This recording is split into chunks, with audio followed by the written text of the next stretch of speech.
The auctioneer's hammer was about to fall when she stepped forward. Thomas Whitmore stood on that wooden platform in the town square, hands bound, watching his life being sold to the highest bidder.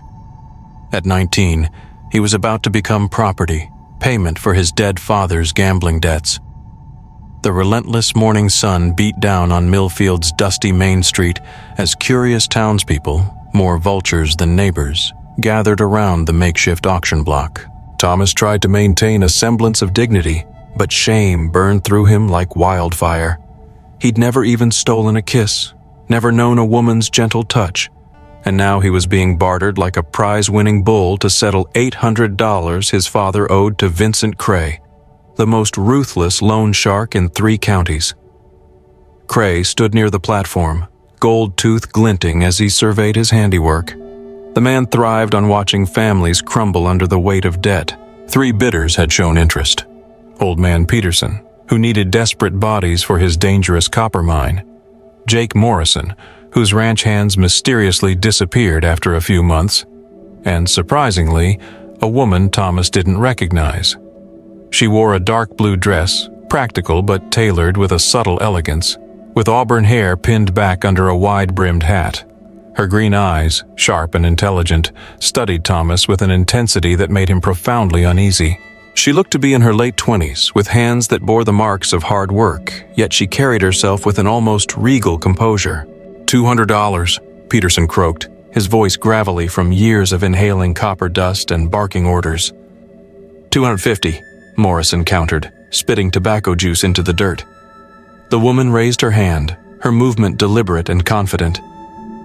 $300. A murmur rippled through the crowd. Women didn't typically bid at auctions, especially not against established, powerful men.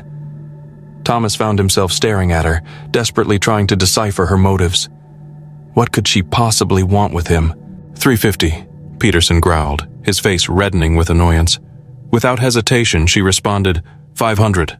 The crowd fell silent, the air thick with anticipation. That was more than most men earned in a year, a sum that spoke of considerable means. Peterson shook his head and walked away, muttering about foolish women wasting their money. Morrison looked uncertain, glancing between his remaining funds and the enigmatic woman. Thomas watched this stranger gamble on his future, his heart pounding a frantic rhythm against his ribs. He knew nothing about her, not her name, her intentions, or why she seemed willing to pay so much for a boy who'd never known hardship, never understood the cruel realities of the world he was now facing.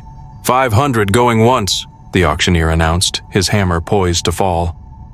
Morrison started to raise his hand, then thought better of it and stepped back, defeated. Going twice? The woman's eyes met Thomas's across the crowd for a fleeting moment. Something electric passed between them. Not pity, but a profound sense of recognition, as if she saw something in him that he didn't yet see in himself. It felt like she was seeing his potential, not just another debt to be settled. Sold to the lady for $500. The hammer fell with a sharp crack that seemed to echo through Thomas's very being. The crowd began to disperse, buzzing with speculation, but he remained frozen on the platform, staring at the woman who now owned him. She approached slowly, deliberately, pulling a leather pouch from her coat. Vincent Cray counted out the money with obvious satisfaction, his eyes lingering on her figure with blatant disrespect. "Pleasure doing business with you, ma'am. Hope you get your money's worth out of the boy." She handed over the coins without breaking eye contact with Thomas, her gaze unwavering. "I intend to." As the ropes around his wrists were cut, Thomas rubbed the raw skin and tried to understand the seismic shift that had just occurred. This woman had rescued him from the hell of the copper mines or Morrison's brutal ranch. But at what price? What dark bargain had he unwittingly entered? She stepped closer, and he caught a subtle fragrance, a blend of lavender and worn leather. "My name is Clara Delmont. You'll be coming with me." But as she turned to leave, Thomas noticed something that sent a shiver down his spine. 3 men on horseback sat at the edge of town, their faces obscured by shadows, but their intent palpable. He was certain he'd seen the same men lurking in the shadows, following Vincent Cray around town for the past week. These were not casual observers. Clara's wagon moved steadily down the dirt road leading out of Millfield, but Thomas couldn't shake the oppressive feeling that they were being watched. He sat beside her on the wooden bench, stealing glances at the woman who'd just bought his freedom, or perhaps merely exchanged one form of servitude for another. She handled the reins with practiced ease, her attention focused on the winding path ahead. The silence stretched between them, thick with unspoken questions, until Thomas finally found his voice. "Ma'am, I need to ask, what exactly do you expect from me?" Clara didn't look at him immediately. She continued to guide the horses, her jaw set with determination. "Can you read and write?" The question caught him off guard, so unexpected that it threw him completely off balance. "Yes, ma'am. My mother taught me before she died." "Good. Can you handle livestock?" "Some. We had a few chickens and a milk cow before." He trailed off, the memories of his father's descent into alcoholism and gambling still too painful to articulate. "Before your father lost everything to Vincent Cray," she finished matter-of-factly, her voice devoid of judgment. "I know the story, Thomas. Half the county knows how Harold Whitmore drank away his farm and left his son to pay the price." Heat rushed to Thomas's face. The shame of his family's ruin was a constant companion, a brand he couldn't escape. "Yes, ma'am." Clara finally turned to study him, and he was struck again by those piercing green eyes. They seemed to see through his carefully constructed facade, straight to the core of his being. "I'm not interested in your father's mistakes. I'm interested in whether you're willing to work hard and learn." "I am," he said quickly, his voice filled with a desperate sincerity. "Whatever you need, I'll do it." A small smile played at the corners of her mouth, a flicker of amusement that hinted at a hidden depth. "We'll see about that." As they crested a hill, Thomas got his first glimpse of Clara's property. The ranch spread out below them like a vision, a testament to hard work and unwavering dedication. Rolling pastures dotted with cattle, a sturdy two-story farmhouse with a wraparound porch, and several well-maintained outbuildings. This wasn't the modest homestead he'd expected. This was a thriving enterprise. "This is all yours?" he asked, unable to conceal his astonishment. "Every acre," Clara replied with obvious pride, her voice imbued with the satisfaction of accomplishment. "Built it with my late husband over 8 years, been running it alone for the past 2. Thomas did quick calculations in his head. For a woman barely older than himself to own such a prosperous ranch was almost unheard of, a defiance of societal expectations. Most widows sold out, overwhelmed by the challenges of running a ranch alone, and retreated back to the safety of family. "How do you manage it all by yourself?" Clara's expression hardened slightly, a shadow passing over her face. "Carefully, and with help when I can find workers who don't think a woman can't tell a bull from a steer." They approached the house, and Thomas noticed the meticulous care with which everything was maintained. The fences were straight and strong, the barn roof showed recent repairs, and the cattle looked healthy and well-fed. This woman clearly possessed an unwavering work ethic and a keen understanding of ranching. But as Clara brought the wagon to a stop near the house, Thomas spotted something that made his stomach clench with foreboding. Fresh wagon tracks in the dirt, tracks that didn't match Clara's wagon, and they led directly to the front porch. They were recent, disturbingly so. "Someone's been here," he said quietly, his voice barely a whisper. Clara followed his gaze and went utterly still, her body tensing.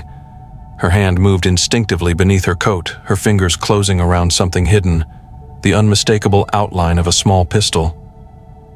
"Stay close to me," she whispered, her voice laced with urgency. "And don't do anything heroic."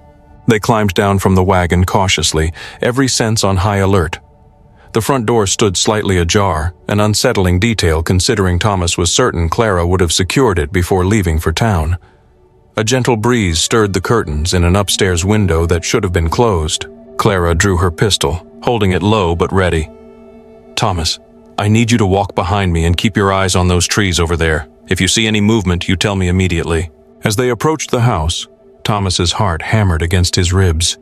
He'd been sold, bought, and now possibly walked into a dangerous situation, all in the span of a single day.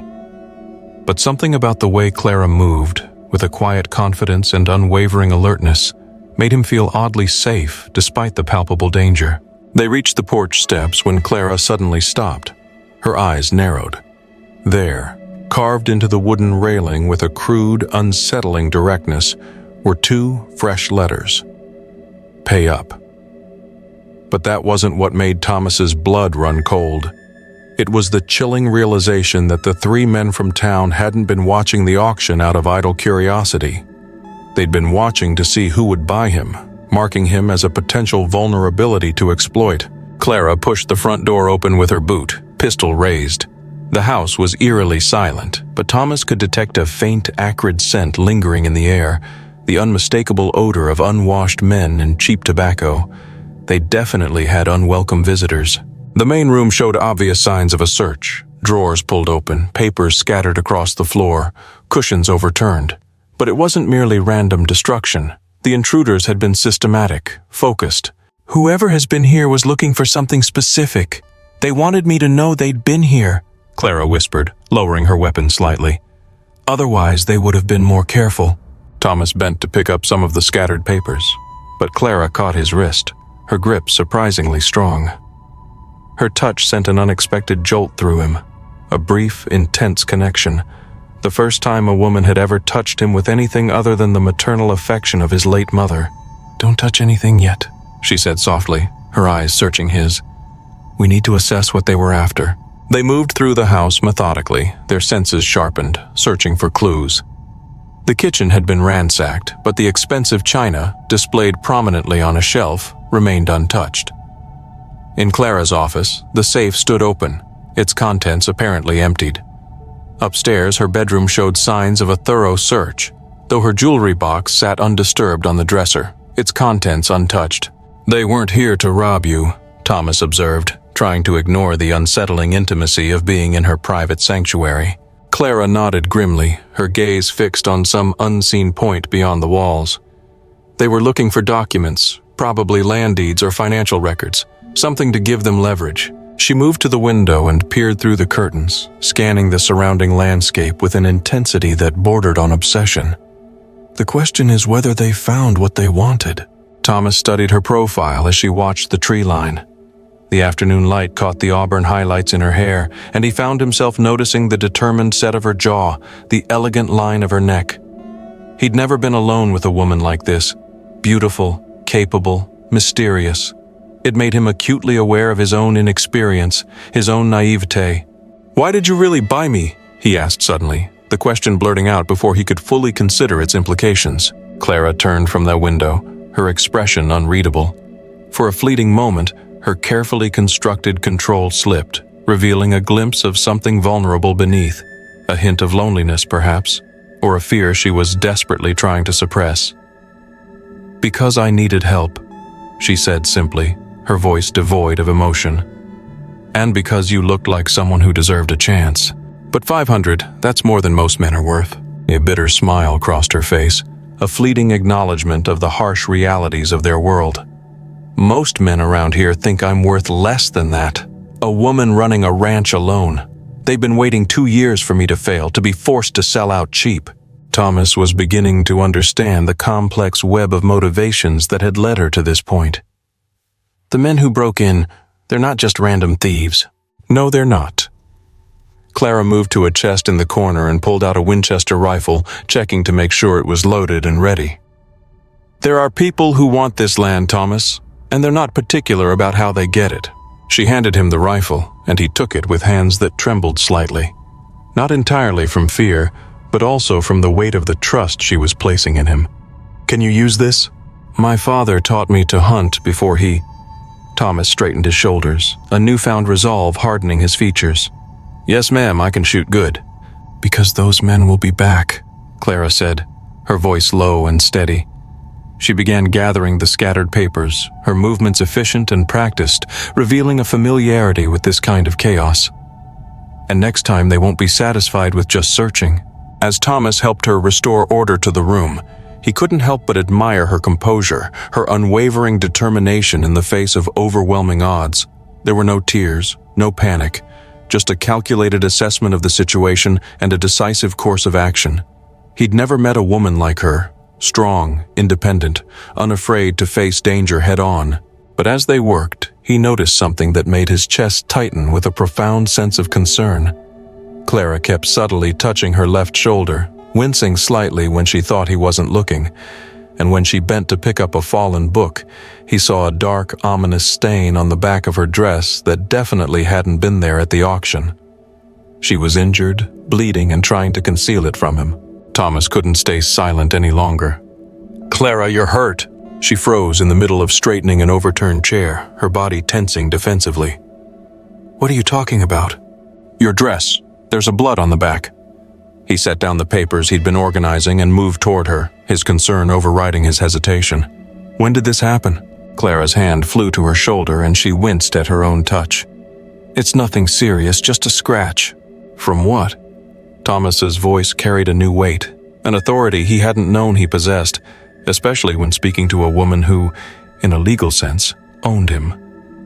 But seeing her in pain, witnessing her vulnerability, triggered something protective within him, a primal instinct he couldn't ignore. For a moment, Clara looked like she might refuse to answer, maintaining her carefully constructed facade. Then her shoulders sagged slightly, and suddenly she looked less like the indomitable woman who had dominated that auction, and more like someone who'd been carrying a crushing burden alone for far too long. "There was a fourth man," she admitted quietly, her voice barely above a whisper. "Waiting by my wagon when I came out of the general store before the auction. He had a knife, wanted to know where I kept my land papers." Thomas felt heat rise in his chest, not embarrassment this time, but a white-hot surge of anger. "He cut you?" "I fought back, got away, but not before he—" She gestured vaguely at her shoulder, her face etched with a mixture of pain and frustration. "Like I said, it's just a scratch." "Let me see." Clara's eyes widened, her gaze locking with his. "Thomas, that's not appropriate." "Appropriate?" Thomas stepped closer, closing the distance between them, and she seemed taken aback by the intensity in his voice. "You bought me to help you, right? Well, this is me helping. That wound could get infected, and then where would we be?" For a long moment, they stared at each other, the air crackling with unspoken emotions. Thomas was acutely aware of how close they stood, how he could see the gold flecks dancing in her green eyes, how her breath caught slightly when he moved nearer.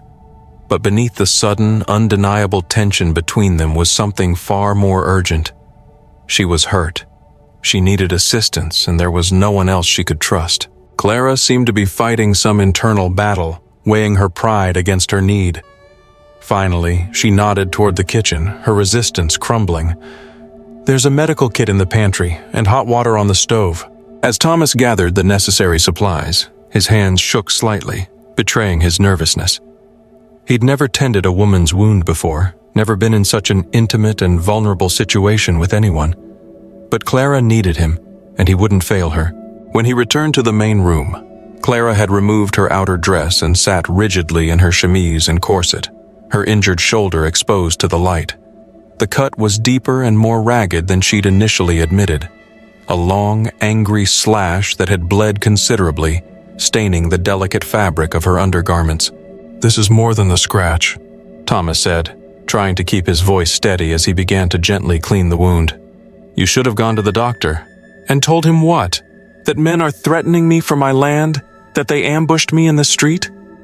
Clara's jaw was tight. Whether from the physical pain or the emotional toll of her situation, he couldn't discern. Dr. Morrison would have that information spread around town before nightfall. Half these men want to see me fail, to see me driven off my land. Thomas worked carefully, his brow furrowed in concentration, acutely aware of her sharp intake of breath when he touched the most tender areas around the wound. "Why haven't you sold out? Left for somewhere safer, somewhere you wouldn't have to constantly fight for your survival?" "Because this is mine." The fierce pride in her voice made him look up from his task. "My husband and I built this place from nothing, brick by brick, acre by acre. We dreamed about passing it on to our children someday, of seeing future generations thrive on this land. Children." The word slipped out before Thomas could stop it, a silent acknowledgement of the future that had been denied to him. Clara's expression softened, her features becoming tinged with a sadness that made his chest ache with a newfound empathy. "We tried for 5 years, endured the heartache of loss, lost 3 babies before they even—" She stopped, shaking her head as if to dispel the painful memories. When Samuel died in that riding accident, I thought about leaving, about abandoning everything we had built together. But this ranch is all I have left of those dreams, the only tangible reminder of the life we shared. Thomas continued bandaging her shoulder, his mind reeling from the revelations she'd shared. This strong, capable woman, the woman who had bought him at auction with such unwavering confidence, had endured more loss and hardship than most people faced in a lifetime, yet she had refused to surrender. She kept fighting, kept striving, kept honoring the memory of her husband and the dreams they had shared. "That's why you need help," he said quietly, his voice filled with a newfound understanding and respect. "Real help, not just someone to buy." Clara turned to face him, her gaze intense, and suddenly they were very close, their bodies almost touching. "Thomas, you need to understand something. The men who want this land, they won't stop at intimidation. They're willing to do whatever it takes to get what they want, and that includes violence. If you were Thomas, what would you do? Promise to stay and fight beside her, knowing you could both die, or convince her to sell and leave for somewhere safe? Tell me in the comments. I need to know which side you choose, because what Thomas decided next would determine whether either of them lived to see another sunrise." Thomas looked deeply into Clara's eyes, seeing the raw fear she was trying so desperately to conceal beneath her stoic facade. "I'm not going anywhere." The words came out with a conviction that surprised even him, but the moment he spoke them, he knew they were true. This woman had saved him from a life of brutal labor, a life devoid of hope, but she had given him something far more valuable than mere freedom. She had given him a sense of purpose, a reason to fight, a reason to believe in himself.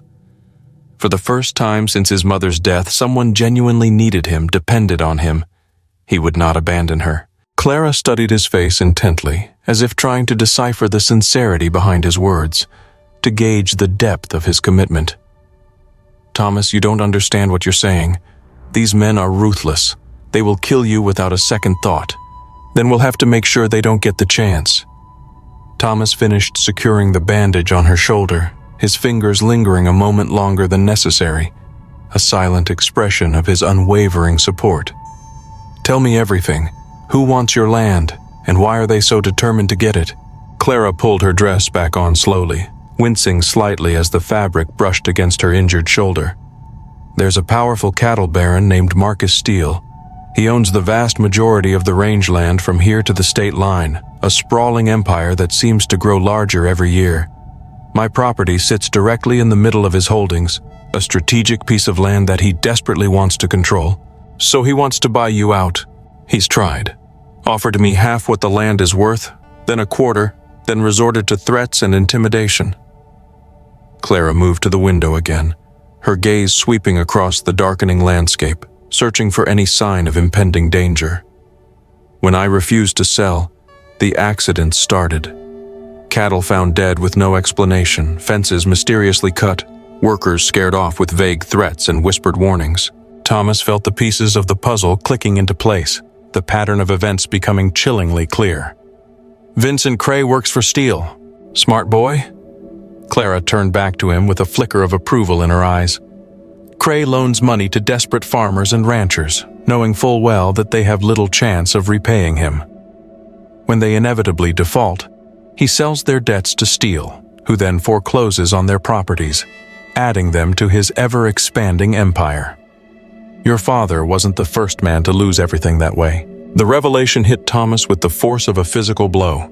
His father's gambling addiction hadn't been a random tragedy, a consequence of mere bad luck. It had been orchestrated, a calculated move in a larger game of greed and power. They targeted him specifically, knowing he was vulnerable. "I think so. Your family's old homestead borders my southern pasture, forming a contiguous block of land. If Steele owned both properties, he would have complete control over a vital water source, giving him an even greater advantage over his competitors." Clara shrugged, then immediately regretted the movement as a sharp pain shot through her injured shoulder. Thomas felt a surge of rage building in his chest, a burning desire to avenge his father's death and to protect Clara from the ruthless forces that were arrayed against her. But alongside the anger came something else, something far more powerful and transformative, a steely determination to fight back, to defend what was rightfully hers. "What do you need me to do?" Clara seemed genuinely surprised by his calm acceptance, by the unwavering resolve that now burned in his eyes. "Can you ride hard, shoot straight, and think fast when men are trying to kill you? I guess we'll find out." Despite the gravity of the situation, Clara smiled, a genuine expression of warmth and admiration that banished the shadows from her face. "You're braver than you know, Thomas Whitmore." As if summoned by their conversation, the ominous sound of approaching horses reached them through the gathering evening air, growing louder with each passing second. Clara grabbed her Winchester rifle and moved swiftly to the window, her movements fluid and practiced. Thomas close behind with his own weapon at the ready. 3 riders approached the house at a deliberate, unhurried pace, making no attempt at stealth. The same men Thomas had seen in town, the ones who had been watching the auction with such unsettling interest, plus 2 others he didn't recognize, all heavily armed, all wearing the hard, unforgiving expressions of men who were comfortable with violence. "Clara Delmont!" one of them called out, his voice carrying across the yard with a menacing edge. "We need to talk!" Clara checked the chamber of her rifle, her jaw set with grim determination. "That's Buck Harrison, Steele's foreman. Whatever they want, it's not conversation." Thomas positioned himself at a second window, trying to control his racing heart, to quell the surge of adrenaline coursing through his veins. He'd never been in a real fight, never faced armed men who were intent on harming him, but as he watched Clara prepare to defend her home, her land, her very life, he felt something fundamental shift within him. The fear remained, but it was now overshadowed by a fierce resolve, an unwavering commitment to protect the woman who had given him a second chance. "We know you're in there, woman." Harrison's voice echoed across the yard, laced with contempt. "Come out peaceful and maybe we won't burn the place down around you." Clara glanced at Thomas, and he saw something flicker in her expression that made his breath catch in his throat. Not fear, not desperation, but trust. She was counting on him, relying on him to stand by her side in the face of overwhelming odds.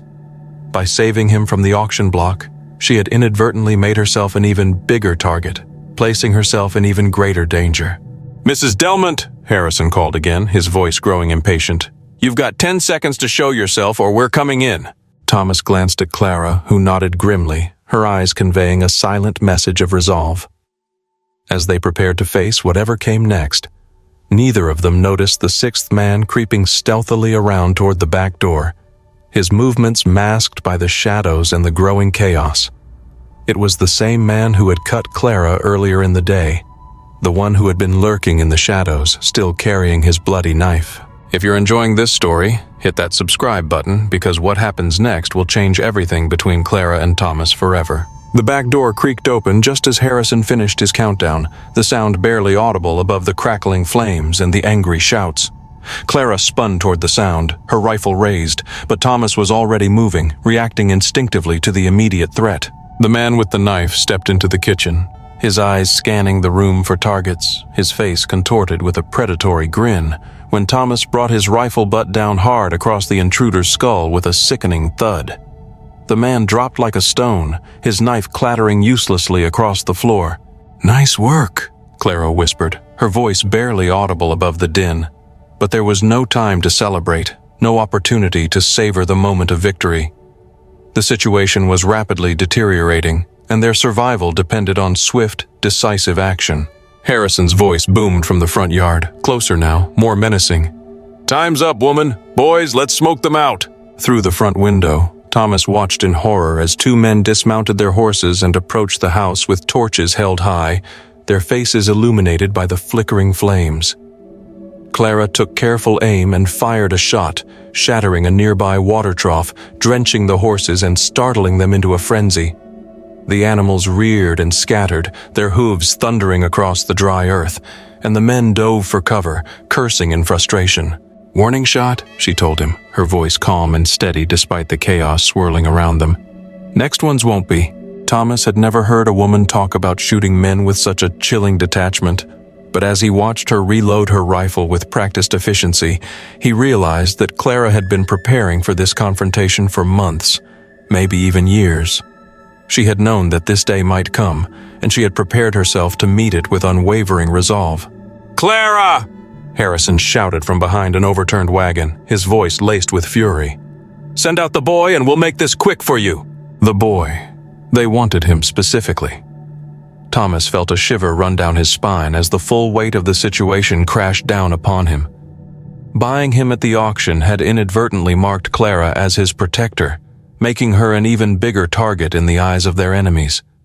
By saving him from a life of servitude, she had placed herself in even greater peril.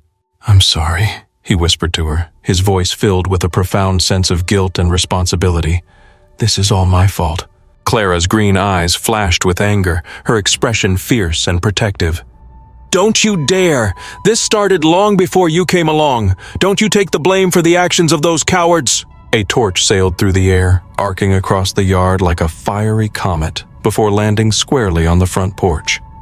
Flames began licking greedily at the dry wooden planks, spreading with terrifying speed. Another torch followed, this one shattering through a downstairs window and setting the curtains ablaze. The house was rapidly becoming an inferno. "We need to get out of here," Clara said, coughing as thick smoke began to fill the room, stinging their eyes and making it difficult to breathe. But as they gathered their weapons and whatever supplies they could carry, Thomas realized something that made his stomach drop with a chilling sense of foreboding. "Clara, where are your horses?" Her face went pale, her eyes widening with a dawning horror. "In the barn, they wouldn't have—" She looked toward the back of the house, where an orange glow was already visible through the windows, illuminating the night sky. "They're burning everything, destroying not only our home but our livestock and our livelihood. They want to destroy everything we have." The sound of crackling flames was growing louder, consuming everything in its path, and the acrid smoke was making it increasingly difficult to breathe. Thomas grabbed Clara's hand, the first time he had initiated physical contact with her, and pulled her urgently toward the stairs. "The roof," he said, his voice hoarse from the smoke. "Is there a way onto the roof?" Clara nodded, her mind racing, leading him quickly up to the second floor. In her bedroom, she pushed open a window that led to a section of roof over the kitchen. A small, precarious ledge that offered a temporary escape from the inferno raging below. But as they climbed out onto the roof, Thomas could see the full, horrifying scope of their situation. The barn was completely engulfed in flames, a raging inferno consuming everything within its walls, and he could hear the terrified screams of the trapped horses, their cries piercing the night air like a desperate plea for help. The front porch was burning steadily, the flames spreading rapidly to the rest of the house, and more torches were being prepared, their fiery glow casting long, dancing shadows across the yard. Harrison's men had strategically positioned themselves to cover all the obvious escape routes, effectively trapping them in a fiery cage. "They planned this meticulously," Clara said, her voice tight with anguish as she watched her life's work being reduced to ashes. "They never intended to just talk. This was a deliberate act of destruction, a cold-blooded attempt to eliminate any resistance to Steele's greed." Thomas studied the surrounding yard, desperately searching for any glimmer of opportunity, any possible escape route. The well stood about 30 yards from the house, offering the only real cover between them and the tree line, but it might as well have been 30 miles with armed men watching every angle, their rifles poised and ready. Then he noticed something that the attackers had seemingly overlooked. Clara's root cellar sat near the back of the property, its entrance partially hidden by a small rise in the ground, concealed from casual observation. If they could somehow reach it, they might have a chance. "Clara, the cellar. Does it connect to anything?" Her eyes widened with a flicker of hope as she understood his plan. "There's a tunnel Samuel dug during the first year we were here, a secret passage he carved out of the earth. It leads to the creek about a quarter-mile downstream, offering a concealed escape route away from the house." Her voice trailed off, her initial optimism fading as she considered the immense risks involved. "But we'd have to cross a wide expanse of open ground to reach it, exposing ourselves to enemy fire. We would be vulnerable and unprotected." Thomas checked his rifle, making sure it was loaded and ready, then turned to look at the woman beside him, her face streaked with smoke and tears, her eyes reflecting the fiery destruction of her home, her dead horses, the life she was watching disappear before her eyes. But despite the overwhelming loss and despair, her hands were steady on her weapon, her spirit unbroken. "When I start shooting, you run for that cellar," he told her, his voice firm and resolute. "Don't look back. Don't wait for me. Just run as fast as you can and don't stop until you reach safety." Clara grabbed his arm, her fingers digging into his flesh, her grip surprisingly strong. "Thomas, no. You'll never make it to cover. They'll cut you down before you even get close."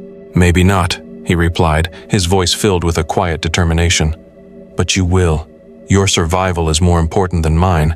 For a long moment, she stared at him with an unreadable expression, her eyes searching his, trying to gauge the depth of his commitment, the sincerity of his sacrifice. Then, to his complete and utter shock, she leaned forward and kissed him, her lips pressing against his with a desperate intensity. It was quick, unexpected, tasting of smoke and fear, but it was the first real kiss of his life, a moment of profound connection amidst the chaos and destruction. "Don't you dare die on me, Thomas Whitmore," she whispered against his lips, her voice filled with a mixture of tenderness and fierce protectiveness. "I'm not ready to say goodbye." But as Thomas prepared to sacrifice himself to save her, neither of them saw Harrison's final man emerging silently from the shadows of the trees, his rifle raised, his sights trained directly on Clara. Thomas spotted the gunman at the same moment the man squeezed the trigger, unleashing a deadly volley of gunfire toward Clara. Without thinking, acting solely on instinct, Thomas threw himself off the roof, tackling the shooter just as his weapon discharged, the bullet narrowly missing its intended target. They hit the ground hard, rolling in the dirt as they fought for control of the gun, each man desperate to gain the upper hand. The man was bigger, stronger, more experienced in the brutal realities of violence. But Thomas fought with a primal fury, driven by a desperate need to protect the first person who had ever truly believed in him, the woman who had risked everything to give him a second chance. He managed to wrench the rifle away from his attacker and swing it like a club, connecting with the man's temple with a sickening crack. The gunman went limp, collapsing to the ground in a heap. "Thomas!" Clara cried out, her voice filled with fear and concern. She dropped from the roof behind him, landing with a grunt of pain as her injured shoulder hit the hard-packed earth. "Are you hurt?" He helped her to her feet, his heart pounding in his chest, acutely aware of how close they stood, how her body trembled against his, how their lives were intertwined in this moment of extreme danger. "I'm fine, but we need to move now. They know we're not inside the house and they're going to come looking for us." They ran across the open ground toward the cellar, their movements swift and desperate, expecting bullets to find them at any moment, to tear through their flesh and end their lives. But Harrison's remaining men were still focused on the burning house, their attention diverted by the inferno, apparently believing that their targets were still trapped inside. Clara yanked open the cellar door, revealing a steep set of wooden steps leading down into darkness, a black abyss that offered a temporary refuge from the chaos above. They descended quickly, Thomas pulling the door shut behind them just as angry shouts erupted from the yard, signaling that someone had discovered their unconscious companion. The cellar was cramped and musty, filled with rows of preserved goods, jars of fruits and vegetables, and various farming supplies, all carefully stored to provide sustenance through the long winter months. But at the far end, partially hidden behind stacks of burlap. So there you have it. This is a story about more than just a desperate auction and a surprising savior. It's about resilience in the face of loss, the courage to fight for what you believe in, and the unexpected connections that can blossom in the most unlikely of circumstances. It's about Clara and Thomas, each carrying their own burdens, finding strength and perhaps even something more in their shared fight for survival in a future they never imagined. I'd love to hear your thoughts on this story so far. What do you think Clara's real motivations are? What dangers lie ahead for her and Thomas? Leave your comments, questions, and theories down below. I'm really interested to see what you all think. And if you enjoyed this and want to follow along as this story unfolds, don't forget to hit that subscribe button so you don't miss the next chapter. I can't wait to share what happens next with you all.